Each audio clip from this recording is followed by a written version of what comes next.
Folks, hello, and welcome to Tavern Chat. I'm your host, Eric Tenkar, your bartender in the OSR, and this is today's topic when we're kind of talking about YouTube itself, right? I've been asked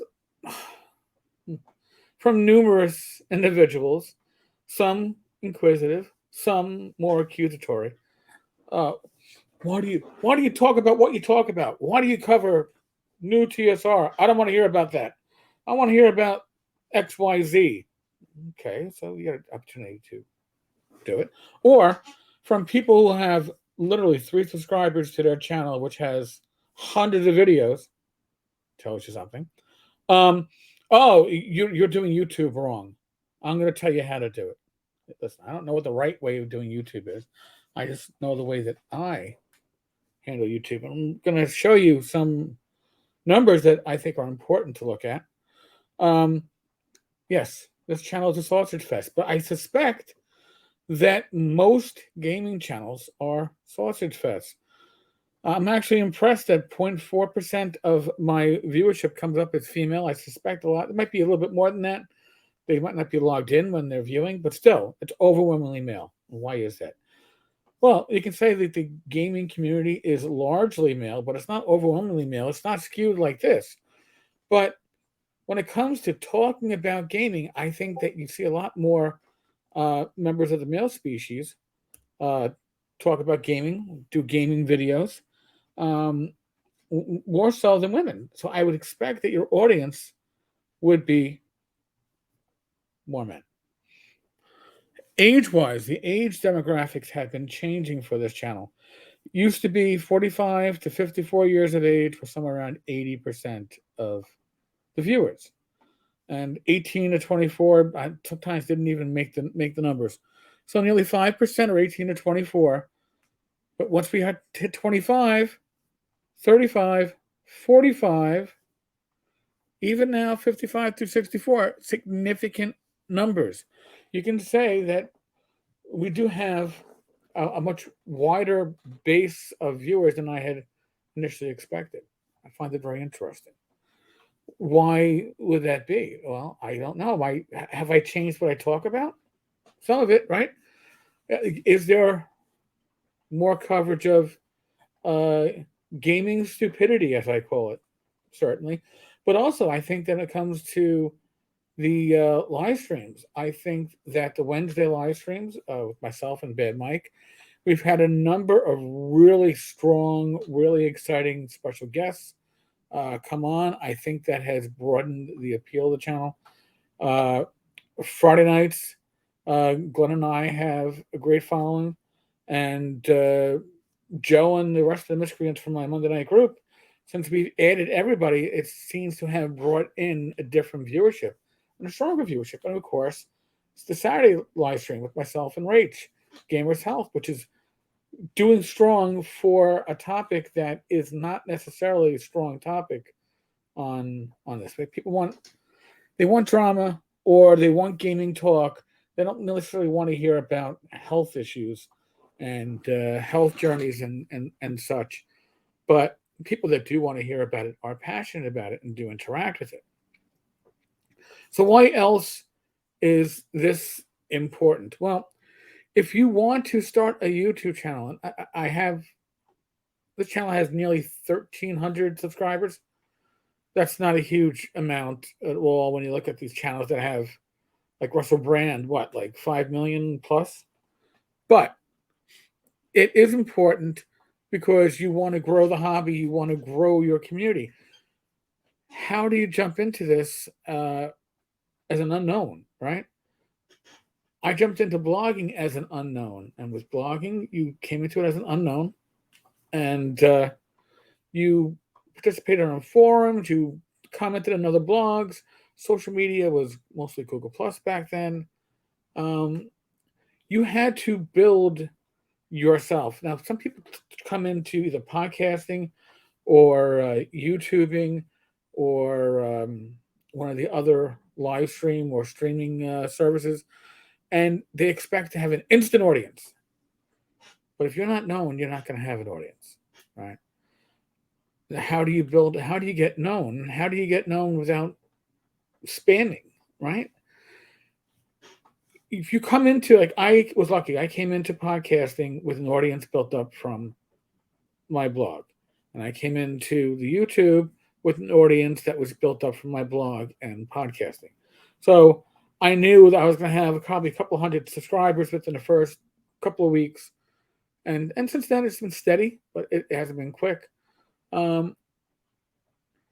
I strongly suggest that you make a name for yourselves in communities that are related to what you want to talk about. Sure, you can be on Facebook and talk to people that follow you or have friended you on Facebook, and maybe you have a couple hundred. But if you're in like the D&D 5e community, you're probably talking to thousands. And if you are talking to those thousands that are focused on what you want to talk about, maybe it's 5e, maybe it's the OSR, maybe it's castles and crusades, you need to find that audience, and you need to find that audience without giving them the finger, without being an obnoxious fuck. And I know for some people that's hard. Okay? For some people it's easy. I've built up my friendship, my friends on Facebook over the course of, I guess, a decade at this point. All right? It's not going to be an overnight success. And for those that are saying, well, Tenkar likes to talk about XYZ because he makes the big bucks. I got news for you folks. This is not a big bucks industry for 99.99% of the people that do YouTube videos. So if you want to know what nearly 1,300 subscribers means in the grand scheme of things, from someone who puts up a video on a daily basis, and I'm going to touch on that in a second, I make roughly, and by the way, the money that I make go to buy my co-host's upgraded equipment. It's been working out well, and I'm happy to do so. It's about $250 a day. So I'm not doing this for the money, okay? I'm not going to go, I need to talk about X because that's going to make big bucks. A big day for me is a $5 day, okay? It's what is that? A coffee and a roll? What's today's inflation rate? I don't even drink coffee. So you're not going to be making big bucks doing this. And if you're coming into this thinking you're going to be making big bucks doing a YouTube channel, you're going to be sorely, sorely disappointed. Now, here's the thing with YouTube. To be monetized, you need to hit certain parameters, certain numbers. The most important of which isn't view time. View time will come. Most important of which is subscribers. You need 1,000. So just to even get monetized at literally $1 or $2 a day, you need 1,000 people subscribe to your channel. And the only way you're going to get that is by getting known in other areas of social media. And I know for some people, social media it's a rough one. I understand that. It's not necessarily fun. It's something you're going to have to learn to deal with. You got to be active. And when I say active, you got to be active without being an asshole. Again, for some people, I don't know, social media people behind new TSR seem to be unable to understand that spamming 15 communities is not about something that has nothing to do with that community. It's not the way to go about it. Are you going to be perfect doing this? Are you going to screw up? Most certainly. Is a high quality, professional looking broadcast going to make you more money? Probably not. Probably not. Could it get you more followers quicker? Maybe. I don't know. But I've mentioned this before to people who wanted to try doing a blog or do a podcast. And I'm going to say this: if you want to do a YouTube channel, be consistent. Not just in what you're presenting and the appearance of what you're presenting, but be consistent in how often and when you present new material. Maybe your YouTube channel puts up one video a week. Maybe your day is Wednesday. Well, if it's going to be Wednesday, make it Wednesday. Because people are going to look for it. And if it's not up, people are going to not look for it in the future. you have to build up a rhythm and a schedule that people can find. I find for me, doing something daily works for me. So I have 3 days a week where we do live streams: Wednesdays, Fridays, and Saturdays. Every 3 months or so, every 4 months, we have a Friday without a live stream, technically or theoretically, because it's the fifth. It has the fifth Friday, so it's kind of like a break. But there's something up on a daily basis. People know to look for it. They know every Wednesday night at 8 p.m. there's going to be a live stream with myself and Bad Mike, and every Saturday at 8 p.m., with maybe one or two exceptions, there's going to be a live stream up with me and Rach. So, again, consistency is part of the keys to success. Look at the demographics on the screen. I'm thrilled that our viewer base is getting more diverse. It means that you're finding people that maybe play other games and are expanding their view. I'm happy for that. I'm excited to see that. It's a good thing. It's not a bad thing. It's like, oh, well, 85% of the tavern's viewership is between the ages of 45 to 54, which I think we were close to it at one point. Well, all right. Well, now you can say that about 72% is between 35 and 54, or go even further than that. Nearly 90%, about 85, a little higher than 85, is between 25 and 54. This is also good if at some point you want to do sponsorships. If you're going to do sponsorships, they're going to want to know. Maybe you can't. They know your topics, right? They know my topics are OSR gaming, old school gaming for the most part, right? But they look at this and they can go, "Oh, okay. Well, your audience is generally people that have are the marketable audience that, I guess, what Fox News gets. It's like, well, Fox News has their viewers are between the marketable age, right? The people with the deepest pockets. That's important because, like I said, there's a reason. I haven't said this yet, but there's a reason why a lot of these channels that you watch on YouTube are sponsored.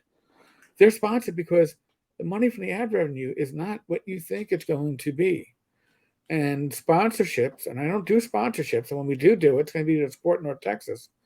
Sponsorships are a valid way to make funds off of your YouTube channel, your broadcast, your podcast, your blog. There's all these different ways to do it, but you got to be transparent about it. My humble opinion. I could be wrong. So, folks, if you have any questions, some things I haven't covered, if you're interested in knowing the watch hours or the number of views that this channel gets within a month period, comment below. I might do a follow-up.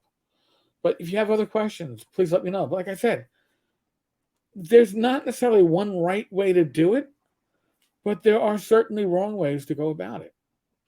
And try to avoid some of those pitfalls. Don't listen to the people who have, single-digit subscribers to their channel, and they're going to tell you how to be a better YouTuber. It's going to have something that's honest for you. You got to do something that you enjoy. My first 2 or 3 podcast episodes, I wasn't being me. I was being what I thought needed to be the persona. And then I realized being me is a lot easier and a lot more honest. So that's what you get. So if you meet me at a convention and you've seen these videos, you pretty much know who you're going to interact with. And I hope that's a good thing. And if it's a bad thing, then, well, maybe we deserved it. On that note, folks, we are still in the midst of the world of the pandemic. Big news on that one. A federal court judge in Florida has declared the mass transit mask mandate to be invalid. What does that mean? It means that most major airlines are not going to be enforcing mask mandates, and the TSA is not going to be enforcing it. They might appeal it, but for now, it's gone. What does that mean in general sense? I always say, use your common sense, right? Use your common sense. Be safe, be well, God bless. Roll those dice, roll them well. And I will catch you all tomorrow. Live stream, Wednesday, 8 p.m. Myself, Bad Mike, and Joe Block. All right, folks. Laters.